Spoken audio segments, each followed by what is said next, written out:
सिद्धेभ्यः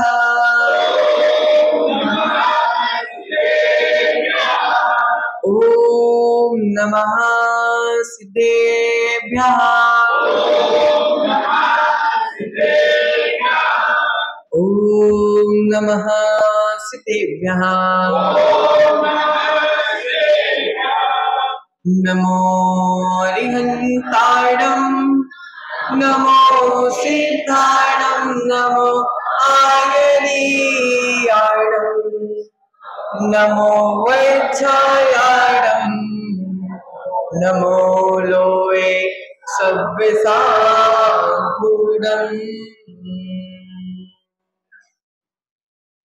मेरे पवित्र मन में गुरुदेव आओ, मैं शास्त्र वाचन करूं प्रतिभा जगाओ।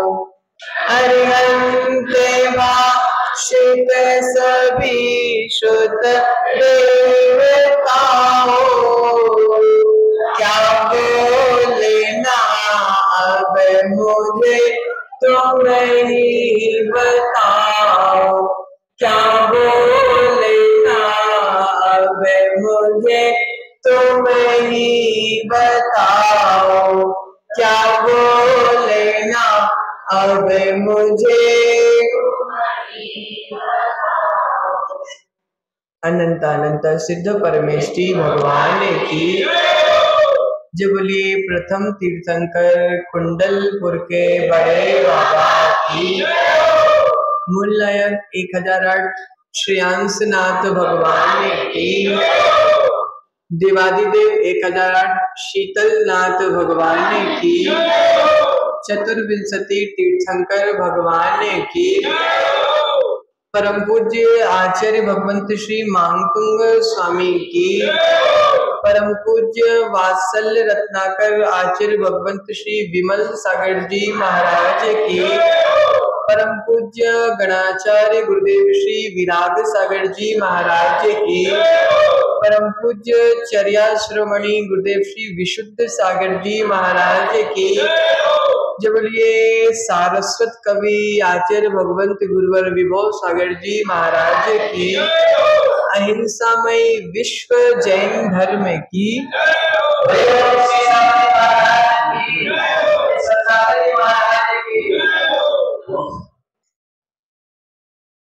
प्रियात्मन भक्तांबर स्तोत्र की पावन आराधना हम सभी कर रहे हैं और भक्तांबर स्तोत्र की चर्चा करते करते 18 काव्यों तक हमने मांगतुंग स्वामी के भावों को समझा था और आज हम 19वें काव्य में प्रवेश पा रहे हैं। पूर्व में हमने जाना था अरुण भाई, मैं उगते हुए सूरज को नमस्कार नहीं करता, मैं डूबते हुए सूरज को भी नमस्कार नहीं करता। पूर्व में हमने जाना माताओं कि ना मैं उगते हुए सूरज को नमस्कार करता हूं, ना मैं डूबते हुए सूरज को नमस्कार करता हूं। अक्षय भाई, मैं तो ऐसे सूरज को नमस्कार करता हूं जो ना कभी उगता है और ना कभी ढलता है। उसी में हम आज आगे बढ़ते हैं। आज भी सूरज चंद्रमा की चर्चा है, लेकिन थोड़ी हटकर चर्चा है। फिर से जानने का प्रयास करते हैं। 19वें काव्य में प्रवेश करते हैं। किम सर्वेरी सुससिनाहि विवास्वतावा,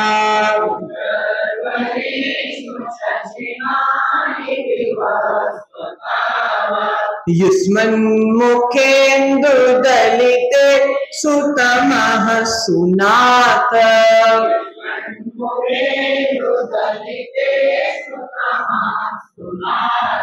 निष्पन्ने शालिवन सारिणी जीवलोके,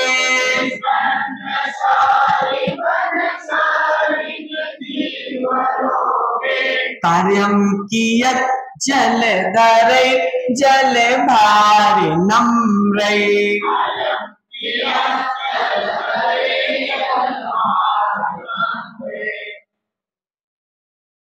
दिन में प्रकाश के लिए सूरज चाहिए, रात में प्रकाश के लिए चंद्रमा चाहिए। मुन्ना भाई, दिन में प्रकाश के लिए सूरज चाहिए, दिन में प्रकाश के लिए सूरज चाहिए, रात्रि में प्रकाश के लिए चंद्रमा चाहिए। लेकिन हे जिनेंद्र भगवान, आपका मुख रूपी चंद्रमा, आपका मुख रूपी सूरज जब अंधकार को, मेरे मोह के अंधकार को ऐसे ही दूर कर देता है, तो आपका मुख देख लिया तो ना मुझे सूरज चाहिए ना मुझे चंद्रमा चाहिए। प्रियात्मन, दिन में सूर्य की, रात्रि में चंद्रमा की क्या आवश्यकता, जिसने आपका मुखमंडल देख लिया। प्रियात्मन, कार्य के बिना, कारण के बिना कार्य नहीं होता। अक्षय भाई, एक संसारिक पद्धति चली आ रही है कि जब तक कोई कारण ना हो, जब तक कोई कार्य नहीं होता, और अगर कार्य हो गया हो, उसके बाद कितने भी कारण हो जाए, उन कारण की इज्जत नहीं होती। बताओ, मेरे पास पैसे नहीं है, मुझे पैसे की आवश्यकता है। मुन्ना भाई, मैंने तुमसे बोला कि मुझे पैसे दे दो, ठीक है, मैंने तुमसे बोला कि मुझे पैसे दे दो, तुमने बोला मैं नहीं दूंगा। कुछ समय बाद मेरे भाग्य से मेरे पास अथाह संपत्ति हो गई। अब तुम आकर भी बोलोगे कि महाराज ये पैसे ले लो, फिर मैं तुम्हारी इज्जत करूंगा क्या? अशुभ भाई, समझो बात को, पकड़ो कि मान लो मुझे कोई वस्तु की आवश्यकता है, मैंने तुमसे मांगी, तुमने नहीं दी, तुम्हारे पास थी, फिर उसके बाद भाग्य से मेरे पास स्वयं वो वस्तु आ गई, फिर तुम देने भी आओगे तो क्या मैं तुम्हारी इज्जत करूंगा? नहीं कर। आचार्य भगवंत कह रहे हैं, कार्य के संपन्न होने के बाद, कार्य के पूरे होने के बाद कारण का कोई प्रयोजन नहीं रह जाता। अरुण भाई क्या कह रहे मांगतुंग स्वामी जो 19वें काव्य में? आचार्य भगवंत मांगतुंग स्वामी कह रहे हैं, फसल को अच्छी करने के लिए बारिश चाहिए। क्या? फसल को अच्छी करने के लिए, फसल को पकाने के लिए, फसल को उगाने के लिए अच्छी बारिश चाहिए। ओहो, लेकिन जब मेरी फसल पक चुकी है, जब मेरी फसल पहले से ही उग चुकी है, उसके बाद मुझे बारिश से क्या प्रयोजन? जब तक फसल पकी नहीं थी, जब तक बारिश चाहिए थी। बताओ, थोड़ी निज की चर्चा बंद कर दी जाए, जिनवानी की चर्चा सुनी जाए। आचार्य भगवंत कह रहे हैं कि बारिश चाहिए धान को पकाने के लिए। अक्षय भाई, जब तक धान पकी नहीं थी, जब तक पानी की आवश्यकता थी। बताओ, जब तक धान पकी नहीं थी, जब तक पानी की आवश्यकता थी, अब धान पक गई, अब पानी की क्या जरूरत? वही आज मांगतुंग स्वामी कह रहे हैं, धान को अच्छी तरीके से पकाने के लिए बारिश की आवश्यकता थी, लेकिन अब धान पक गई, अब बारिश गिरने से क्या प्रयोजन? हे स्वामी, हे आदिनाथ भगवान, जब तक मैंने तुमको नहीं जाना था, जब तक मुझे सूरज की आवश्यकता थी, जब तक मुझे चंद्रमा की आवश्यकता थी, अब मैंने आपका मुखमंडल देख लिया, अब ना मुझे सूरज की आवश्यकता है ना चंद्रमा की आवश्यकता। प्रियात्मन, आचार्य भगवंत कह रहे हैं, हो अर्ध निशा का सन्नाटा, वन में वनचारी चरते हैं, तब शांत निराकुल मानस तुम तत्वों का चिंतन करते। अरुण भाई, आचार्य भगवंत कह रहे हैं रात्रि में घोर अर्ध निशा, अर्ध रात्रि में चांद कोई काम नहीं करता, अर्ध रात्रि में सूरज कोई काम नहीं करता, क्योंकि जब बाहर की आंखें बंद होती है तब भीतर की आंखें खुलती है। अशोक भाई, जब बाहर की आंखें बंद होती है तब भीतर की आंखें खुलती है। बाहर को देखना बंद होता है, अक्षय भाई भीतर को देखना प्रारंभ होता है। माताओं समझ में आ रही ना बात? मंजू भाई समझ में आ रहा है ना? आचार्य भगवंत क्या बोल रहे? जब बाहर देखना बंद होता है, जब भीतर देखना प्रारंभ होता है, जब बाहर देखना ही नहीं मुन्ना भाई, जब दिलीप भाई जब बाहर देखना ही नहीं तो सूरज से क्या प्रयोजन और चंद्रमा से क्या प्रयोजन? जब बाहर मुझको देखना ही नहीं तो मेरे लिए सूरज से क्या प्रयोजन और अंधेरे से अर्थात चंद्रमा से क्या प्रयोजन? जब शांत निराकुल मानुष तत्वों का चिंतन करता है अरुण भाई, कौन से सूरज की आवश्यकता है, कौन से चंद्रमा के प्रकाश की आवश्यकता है? कोई भी नहीं। आचार्य भगवंत आज वही कह रहे हैं। तो जब रात को अर्धरात्रि में जब बाहर की आंखें बंद होती हैं, भीतर की आंखें खुलती हैं, तो ना सूरज काम करता है ना चांद काम करता है। आज एक बहुत अच्छे जैन तत्व विद्या बता रहे, एक विज्ञान सिखा रहा है आपके लिए। अक्षय भाई, जब जब तुम्हारी आंखें किसी को देखने को दौड़ती है, जब जब आंखें बाद में खुलती है, भीतर राग पहले आता है। जब जब किसी को देखने की इच्छा होती है अरुण भाई, कहीं ना कहीं किंचित राग आ जाता है, और जब कहीं किसी को देखने की इच्छा नहीं होती है वहां मन में द्वेष आ जाता है। अशोक भाई समझो, दोनों अशोक, जब जब किसी को देखने की इच्छा हुई अर्थात जब जब मेरी आंखें खुलती हैं, जब जब मेरे भीतर राग आता है, जब जब मेरी आंखें किसी को देखकर बंद होती हैं, जब जब मेरे भीतर द्वेष आता है। देखो अक्षय भाई, हमारे तीर्थंकर को ना वो आंख खोले हैं ना आंख बंद करे। जब जब किसी को आंख फाड़ के देखते हो, जब जब राग आता है, जब जब आंखें बंद कर लेते हो, जब जब द्वेष आता है। इसीलिए ये विज्ञान समझो, हमारे भगवान की ना आंखें खुली हैं ना आंखें बंद हैं। जब राग और द्वेष चला जाता है तो नजरिया भी नासाग्र दृष्टि पर टिक जाती है। आत्मन, राग और द्वेष, ये राग और द्वेष की आंखें जब बंद होती है अरुण भाई, तब निज की आंखें खुलती हैं।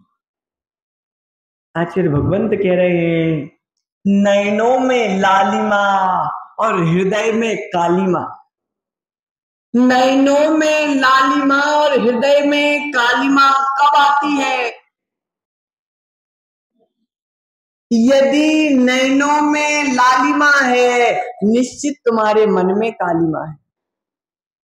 जिसका मन काला नहीं होता अशोक भाई, उसकी आंखें लाल नहीं होती, और जिसकी आंखें लाल होती हैं अर्थात मन पहले काला हो चुका है।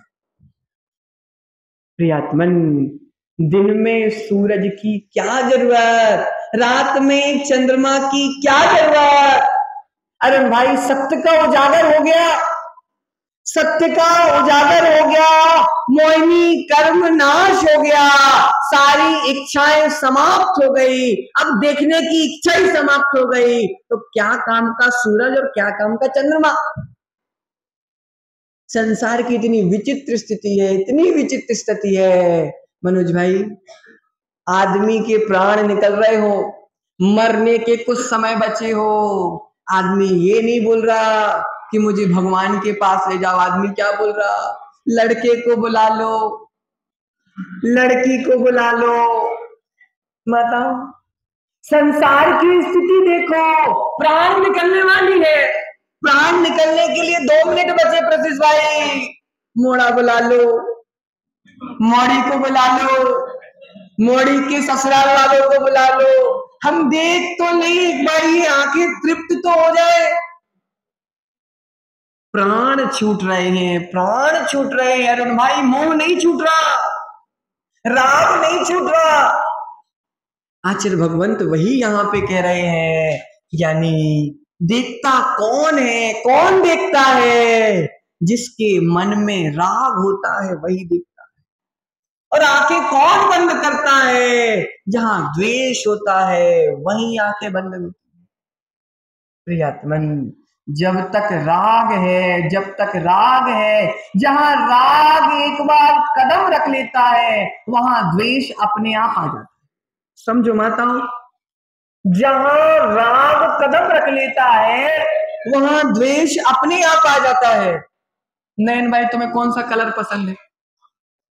सफेद, काले से द्वेष हो गया, सफेद से राग हुआ, काले से द्वेष अपने आप हो गया। तुम्हें अरुण भाई पसंद है? बोलो, अरुण भाई पसंद है? कौन पसंद है? अरुण भाई पसंद है? अच्छा, भाई से द्वेष हो गया। जहां राग पैर रखता है वहां द्वेष अपने आप हो जाता है। ये दोनों भाई साथ नहीं छोड़ते, ये दोनों भाई एक दूसरे का साथ नहीं छोड़ते। देखो ना, राग की महिमा देखो अरुण भाई, कुलभूषण और देशभूषण, कुलभूषण और देशभूषण। तुम्हारे श्रेयांश और सुशांत में क्या प्रेम होगा जितना प्रेम कुलभूषण और देशभूषण, इतना प्रेम, इतना प्रेम, जन्मों जन्मों का प्रेम, 7 जन्मों का प्रेम था, इतना प्रेम अक्षय भाई, इतना प्रेम, इतना प्रेम। एक बाला के प्रति राग आ गया, वह प्रेम तलवार उठाने में बदल गया। माताओं समझो, विषय समझो, इतना प्रेम था, इतना प्रेम था, लेकिन एक बाला के ऊपर, एक बालिका के ऊपर राग आ गया, मुझे तो ये बालिका चाहिए, मुझे तो ये बालिका चाहिए। 7 जन्मों का प्रेम, 22 वर्षों का प्रेम, अक्षय भाई तलवार उठाने पर मजबूर कर दिया। बाला के प्रति राग हुआ, भाई भाई में द्वेष उत्पन्न हो गया। प्रियात्मन, आचार्य भगवंत कह रहे हैं, एक के प्रति राग, एक के प्रति राग दूसरे के प्रति द्वेष अपने आप उत्पन्न करता है। ओह, 7 जन्मों का भाई भाई का राग एक क्षण में एक दूसरे के जीवन को समाप्त करने का निर्णय ले लिया। प्रियात्मन, आचार्य भगवंत कह रहे हैं, राग अंधा होता है मनिक, राग अंधा होता है, राग अंधा होता है, और राग राग करने वाले को भी अंधा कर देता है। बताओ, राग अंधा होता है और राग राग करने वाले को भी अंधा कर देता। प्रियात्मन, अरुण भाई तुम्हारी कितनी संतानें? नहीं, पुत्र 2। अरुण भाई के 2 पुत्र हैं, उसी प्रकार मोह के भी 2 पुत्र हैं। किसके? अरुण भाई के 2 पुत्र हैं, उसी प्रकार मोह के भी 2 पुत्र हैं। एक का नाम है राग और एक का नाम है द्वेष। ये मोह के 2 बेटे हैं, बहुत लाडले बेटे हैं।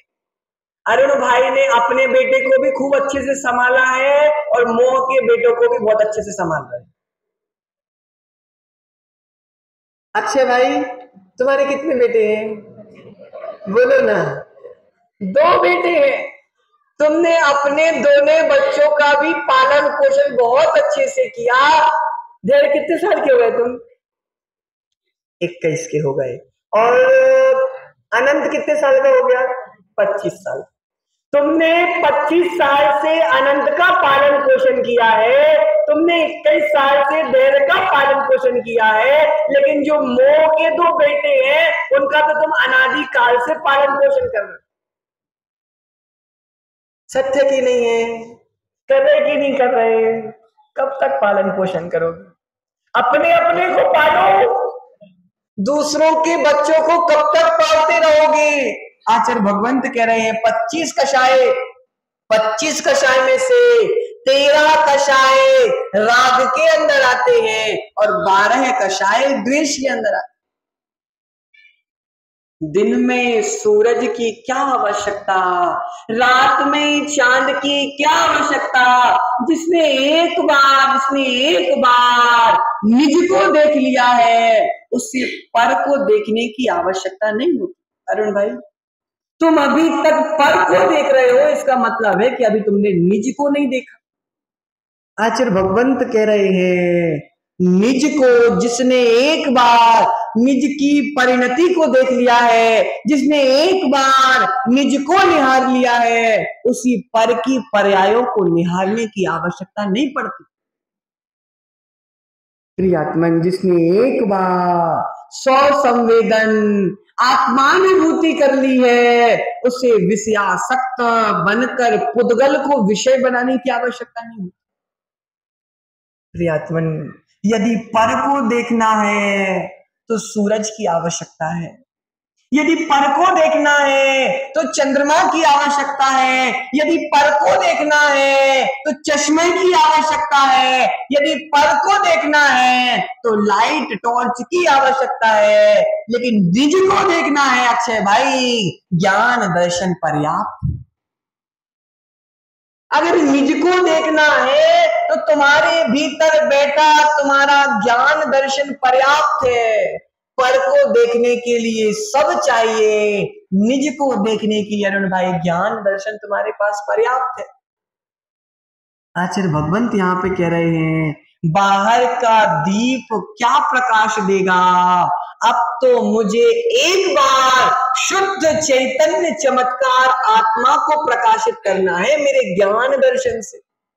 उत्कृष्ट करना है किसको? मेरे ज्ञान दर्शन को। अरुण भाई, बाहरी व्यवस्था तुमने खूब बना ली, बाहरी व्यवस्था तुमने खूब बना ली, लेकिन भीतर को प्रकाशित करने की व्यवस्था अभी तक तुमने नहीं बनाई। भीतर को प्रकाशित कैसे करोगे? कैसे करोगे बोलो ना? जब तुम्हारा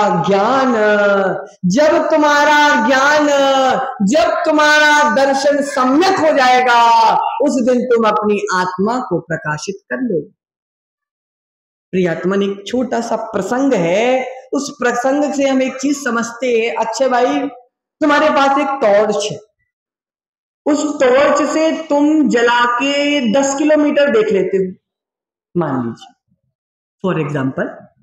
आपके पास टॉर्च है, उस टॉर्च को जलाकर आप माताओं ध्यान से समझना, आपके पास एक टॉर्च है, उस टॉर्च के माध्यम से आप 10 किलोमीटर तक का रास्ता देख लेते हो, तो क्या उस टॉर्च के माध्यम से तुम अपने शर्ट की बटन नहीं देख पाओगे? समझ में आ रहा है क्या बोल रहे? जिस टॉर्च से 10 किलोमीटर का रास्ता आप देख रहे हो, उस टॉर्च से आप अपनी शर्ट की बटन नहीं देख पाओगे क्या माताओं? देख पाओगे पक्का। लेकिन अभी मेरा उपयोग कहाँ है? रास्ते में। इसलिए मैं टॉर्च से अपनी शर्ट की बटन देख नहीं रहा हूं, लेकिन देख सकता कि नहीं देख सकता? आचार्य भगवंत कह रहे हैं तुम्हारी टॉर्च में इतनी शक्ति है, तुम्हारी आंखों में इतनी शक्ति है, तुम्हारी आंखों में इतनी क्षमता है, तुम्हारे आंखों में इतनी ताकत है कि तुम 10 किलोमीटर देख सकते हो, तो अपनी शर्ट की बटन भी देख सकते हो। लेकिन मेरा उपयोग कहाँ है? अभी रास्ते में है, इसलिए मेरी दृष्टि टॉर्च के मेरी दृष्टि बटन के प्रति जा नहीं रही। माताओं समझ में आ रहा प्रसंग? अभी मेरा उपयोग रास्ते में लगा हुआ है, अभी मेरा उपयोग रास्ते रोड पर लगा हुआ है, इसलिए मैं अपने शर्ट की बटन देख सकता हूं लेकिन देख नहीं रहा हूं।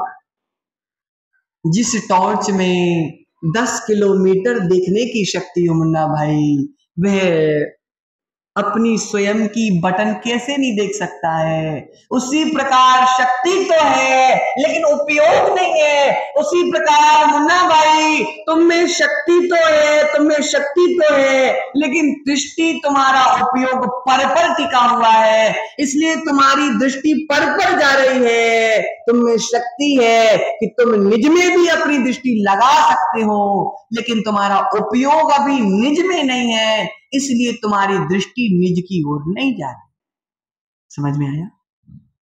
आचार्य भगवंत समझा रहे हैं ज्ञान का उपयोग हम जिस ओर लगाएंगे उस ओर मेरा ज्ञान दर्शन काम करने लगेगा। मैं अगर अपना उपयोग भोगों पे लगाऊंगा तो मेरा ज्ञान दर्शन भोगों पर टिकेगा, और अगर मैं अपनी दृष्टि अपना उपयोग भगवान के चरणों में लगाऊंगा तो मेरा उपयोग भगवान के चरणों में टिकेगा। आचार्य भगवंत यहाँ पे वही समझा रहे हैं, जिसका जैसा और जहां उपयोग वैसा वहां वह पहुंच जाता है। उपयोग तुम शरीर से कहां बैठे हो अभी अरुण भाई? मंदिर में बैठे हो, उपयोग घर पे टिका हुआ। शरीर से मंदिर में उपयोग घर पे टिका हुआ है। निश्चय से तुम मंदिर में हो कि घर में हो? बोलो ना, घर में हो। प्रियात्मन आचार्य भगवंत यही समझा रहे हैं कि अपनी दृष्टि को संभालो, अपने उपयोग को संभालो। जिसने अपने उपयोग को संभाल लिया वही जीव अपने आप को प्रकाशित कर पाता है, नहीं तो क्या मोह का अंधेरा तो छाया हुआ है। प्रियात्मन आचार्य भगवंत यही समझा रहे हैं कि अपने ज्ञान और दर्शन का उपयोग करो। किसी ने गाय पाली क्या अभी? किसी घर पे गाय नहीं? शहर वालों के पास गाय कहां से? अरुण भाई जब गाय बीमार पड़ जाती है तो गाय का दूध ही गाय को पिलाया जाता है। जब गाय बीमार पड़ती है तो गाय का दूध ही गाय को पिलाया जाता है, और जब वह दूध उसको पिला दिया जाता है वह स्वस्थ हो जाती है। दूसरी गाय का नहीं, स्वयं का दूध ही उसको पिलाया जाता है। आचार्य भगवंत कह रहे हैं गाय के अस्वस्थता को दूर करने के लिए गाय के लिए गाय का ही दूध पिलाया जाता है। उसी प्रकार जो जन्म जरा मृत्यु की मेरी आत्मा में रोग लगा हुआ है, अगर इसको ठीक करना है तो अपने ही ज्ञान का प्रयोग अपनी आत्मा के कल्याण के लिए करना पड़ेगा। चंदा सूरज में हमने बहुत समय व्यतीत कर दिया अरुण भाई। जब भीतर उजाला हो जाता है तो बाहर के उजाले की आवश्यकता नहीं पड़ती, और भीतर अंधेरा है तो बाहर एक नहीं 100 लाइट जला लेना तो भी काम होने वाला नहीं है। आचार्य भगवंत आज इस काव्य में यही सिखा रहे हैं कि जब कार्य हो गया अब कारण की कोई कीमत नहीं है। अब मेरी धान पक गई, अब पानी कितना भी गिर जाए उस पानी की कीमत नहीं है। अरुण भाई धान पकने से पहले और धान पकने के बाद पानी दोनों बार गिरता है, कौन से पानी की कीमत है? जिस पानी के लिए किसान मर गया कि गिर जा गिर जा गिर जा। मनोज भाई धान पकने के बाद पानी गिरता तो किसान बोलता है रुक जा। क्यों? पानी तो वही है, लेकिन अब काम हो गया तो अब पानी की जरूरत है। आचार्य भगवंत वही कह रहे हैं कि धान पक जाने के बाद पानी गिरे भी तो उसकी क्या कीमत। हे जिनेंद्र भगवान मैंने आपका मुखमंडल देख लिया, अब मुझे सूरज और चंद्रमा की मेरे नजरों में क्या कीमत, अर्थात कोई कीमत नहीं है। इसलिए हे भगवान मैंने आपके चंदा मामा सूरज मामा रूपी असली चंदा और असली सूरज देख लिया, अब ये नभ के नकली सूरज और नकली चंद्रमा की आवश्यकता नहीं है। इसी मंगल भावना के साथ जय बोलिए आचार्य भगवंत श्री मांगतुंग स्वामी की, आचार्य भगवंत गुरुवर विभव सागर जी महाराज जी की। आज का पहला प्रश्न, आज के पुरस्कार जगदीश मनीष कुमार ने सवाल दिए। नहीं बेटा, ये तो राग और द्वेष का हो गया, वो अलग हो गया। साक्षात एग्जाम्पल, एक बहुत अच्छा एग्जाम्पल बताया। पहला उत्तर तो आपने